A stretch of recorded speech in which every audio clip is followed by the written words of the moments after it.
Handicapper Steve here, handicapping the racing from Oaklawn Park here on Saturday. It is the 15th of April 2023. Gonna look at the stakes races on the program from Oaklawn, but before I get on to that, remember to please follow me on Twitter at Horse Racing Kid 5 for more selections for race courses around the world. And remember to go check out my Grand National preview from Aintree. That's going to be live very soon, so I hope you check that out. But let's look at the stakes races on the program from Oaklawn, races 9 and 11. So let's get to it right now. The ninth race is probably one of my favorite stakes races of the meeting at Oaklawn. It is the Count Fleet Sprint Handicap. It's a grade 3 event going for a $500,000 purse, races for 4-year-olds and upwards. Field of 10 horses going to the main track. The distance of ground of 1,200 meters, or the distance of ground of 6 furlongs on the Oaklawn main track. 1,200 meters, 6 furlongs here in the Count Fleet Sprint Handicap. And years ago now, before they extended the meeting about 4 years ago now, 5 years ago, into May here at Oaklawn, all these stakes races like the Arkansas Derby, the Count Fleet, the Apple Blossom, used to be all basically run from Thursday to Saturday of the final few days of the Oaklawn meeting, and that was absolutely incredible. Now, since they extended the meet, they kind of spread the wealth out, which I don't think is half bad. I like it, but I still miss that final 3 days of racing from Oaklawn. All that jam-packed action. But my top selection here in the Count Fleet, I'm going to go with the number 10 horse here, Strobe. Let's go 10-5-4-2 in the superfecta. 10-5-4-2 super, top selection 10 horse Strobe. This 4-year-old colt by Into the Mischief. Brad Cox trained this one for Godolphin. Florent Giroux gets the mount. The horse's most recent outing came 27th of January at the fairgrounds, 6 furlongs, an optional 80 claimer, and the horse won by 5 1/4 lengths that day, and he stalked early on. He was a little bit wide, but when he had the turn of foot, he was under the drive and excelling, coming home with a 101 buyer, not as fast as the previous race, but he got the job done very, very nicely. He's come to stakes quality horses for the first time, shouldn't be a problem. I think he could get the trip to win here today. Two back, he ran the 22nd of December at the fairgrounds, 6 furlongs, an optional 50 claimer, and he won by 6 lengths, and he put on a show. When he showed the whip at the top of the lane, or mid-stretch shall I say, he really took off clear. Coming home with a 104 buyer, he jumped and freaked 14 buyer points from the previous race. A very, very good run for him there. And then mid-November, the 12th to be exact, at Churchill, Soppy still going, 6.5, an optional 125 claimer. He finished second by 6.5 lengths that day. He just stalked that day, and he just couldn't keep up.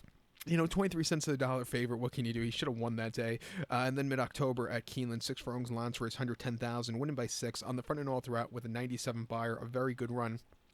In victory, he's run high 90 buyers too. On debut on Derby weekend last year at Churchill, he came back with a 99 buyer in victory, win by 4 1/4 lengths. Came back with a 97 buyer Keeneland. On the slop, he just couldn't really keep up there, but came back to some triple-digit buyers at the fairgrounds. Coming here today, he'll probably get to the front end from Y poster to save some ground. It wouldn't surprise me if he gets a good race and wins. If there's a bit of a pace meltdown, the 5-horse Tiano Twist, I think, is going to pick up the pieces late. Most recently in the Whitmore here on the 18th of March, he won by 1.5 lengths and sat back early after they were going strongly on the front end. When he picked up the pieces late, he went away with it. 101 buyer, career best race, an all-around good run for him there. Prior to that, the King Cotton here at Oaklawn, 6 furlongs on the slot, 28th of January. He finished second by 4 lengths. He moved a little bit late, but Goodnight really, really freaked that day. And then on the 6th of January here at Oaklawn, 6 furlongs, optional 80, won by 1.5 lengths again. He stalked a quick pace, he got the turn of foot, and he went away with it. 94 buyer. They went 109 that day, which is quite impressive for the early January run. Coming here today, like I said, he's going to pick up the pieces late. I'll use him on the ticket. And watch out for the 4-horse Candyman Rocket. I like the victory in the Gulfstream Park Sprint. It was a little bit of a slower run, but it was a very nice run for him from a tracking trip. Before that, in January at Gulfstream, off the 11-month refreshing, 6 furlongs and option 62, he won by 2 1/4 lengths and came back with a strong buyer again that day. They tried him early on in his career routing, which he just wasn't doing well with. Since cutting him back in trip, he's done a lot better. At 6-1, if he doesn't win today, he'll win something big towards the end of the season. Something like the Forgo at Saratoga for Belmont. But watch out for him also. I'm going to use him on the ticket here. Pick 4 begins with this race. I'm going to go 3 deep. But to recap my selection now for the 9th from Oaklawn, it's the grade 3 Count Fleets The grade 3 Count Fleet Sprint Handicap. Going to take the 10 horse Strobe. Give kudos to the 5 horse Tiana Twist and the 4 horse Candyman Rocket. 10-5-4-2 Super. 10-5-4 in your multi race. Let's head over to race number 11 now from Oaklawn's feature of the program. It's the featured race of the meeting for the fillies and mares. The 11th race, it's the Apple Blossom Handicap. It's a grade 1 event going for $1 million. Race for fillies and mares, 4-year-olds and upwards. Only 4 horses going in this year's Apple Blossom. The distance of ground is 1,700 meters, or the distance of ground of a mile and 1/16th on the Oaklawn main track.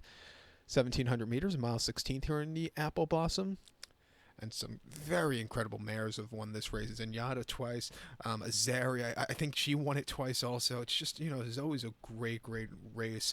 My top selection, I'm going to go with the 1 horse Secret Oath. Let's go 1-4-2-3 in the superfecta. And according to the racing form, they're offering superfecta wagering in this race, which I highly doubt, but that's my top 4 basically. I'm going to, say the field 1-4-2-3. That's my top 4. Top selections of 1 horse, Secret Oath, 4-year-old filly by Arrogate. D. Wayne Lucas trains. Tyler Gaffleone gets the mount. The horse's most recent outing, seasonal reappearance, came the 11th of March here at Oaklawn, a mile 16th in the grade 2 Azari.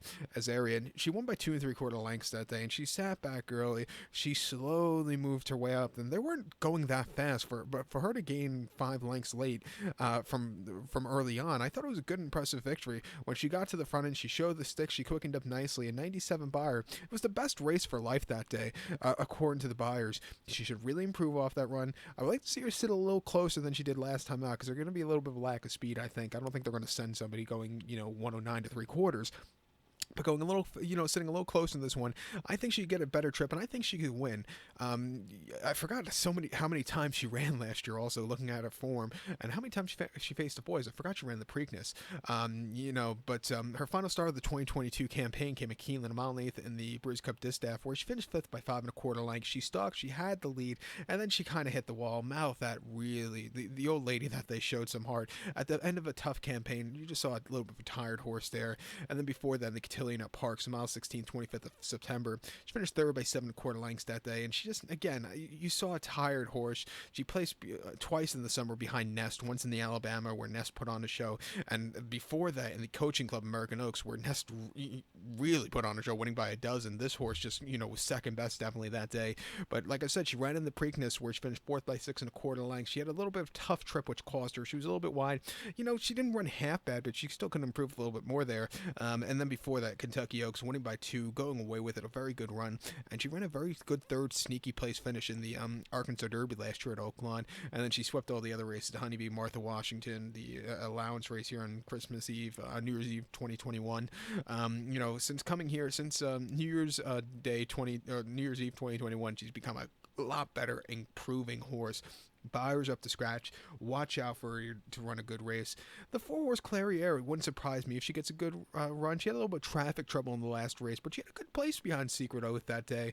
Before then, the Breeders' Cup Distaff, she closed up from nowhere to get the 3rd place finish. She just missed, but 102 buyer, really, really good run. She ran this race last year, where she placed behind Latruska that day. She ran her heart out coming home with a 101 buyer. Came back to run next start out in the Ogden Phipps Belmont Stakes week at Belmont, where she won by a head, coming from nowhere with a pace meltdown, earning a 106 buyer. That was an impressive run. Horrible ride on Latruska that day, shall we say also. When you go 109 and 1 3/4, what the hell, you're not going to win off of that, but that was a head scratcher watching it, even watching the replay again after not watching it for like 6 months. That was a very weird Ogden Phipps in 2022. But this horse, it wouldn't surprise me if she gets a good trip and win also. At 6-5, let's use her. It's going to be a very exciting Apple Blossom here. So to recap my selections for the 11th from Oaklawn, it is the grade $1 million Apple Blossom Handicap. I'm going to take the 1 horse Secret Oath. Give kudos to the 4 horse Clariere. 1-4-2-3 Super. 1-4 in your multi-race. So good luck to all. Please follow me on Twitter at HorseRacingKid5. Good luck, everybody.